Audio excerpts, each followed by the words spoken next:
चला तर मंडळी, आज आपण बनवणार आहोत गुळापासून एक स्वीट डिश, जी की शरीरासाठी खूप पौष्टिक आहे. ज्यांना जेवण झाल्यास गोड खायची सवय असते ना, त्यांनी ही नक्की घरात करून ठेवा. कढई गॅसवर ठेवलेली आहे, त्यामध्ये 1 चमचा तूप घातलेला आहे, 1 वाटी गूळ घातलेला आहे. गूळ छान वितळून घ्यायचा आहे आणि आपल्याला लगेचच चाचणी झाली का बघायची आहे. 5 ते 10 मिनटं लागतात चाचणी कडक व्हायला.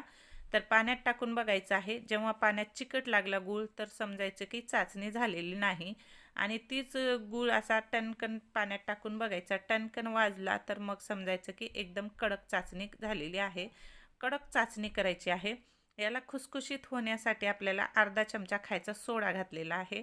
सोडा टाकल्याच्या नंतर सतत हलवत राहायचं आहे, जेणेकरून गुळाला छान असे बबल्स येतात आणि जाळी येते. पाहू शकता किती छान बबल्स आलेले आहेत. त्या अगोदर आपण प्लेटला तूप लावून घेतलेलं आहे.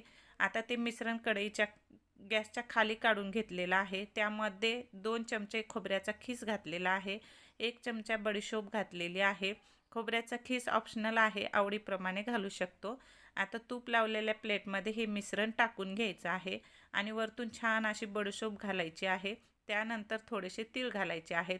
मकर संक्रांती स्पेशल गुळगट्टा तयार झालेला आहे. जेवण झाल्याच्या नंतर एक छोटासा चॉकलेट इतका तुकडा काढून खायचा. शरीरासाठी चांगले असते आणि रक्तवाढीसाठी सुद्धा खूप प्रभावशाली आहे. नक्की करून बघा. करायला खूप सोपं आहे. अगदी 5 ते 10 मिनिटातच होते आणि एकदम ठिसूळ होण्यासाठी यामध्ये आपण खायचा सोडा वापरलेला आहे. तोंडात टाकताच विरघळतो. अगदी म्हातारे माणसंसुद्धा खाऊ शकतात, इतका ठिसूळ होतो. आवडल्यास नक्की व्हिडिओला लाईक करा. चॅनलला नवीन असाल तर सबस्क्राईब करा.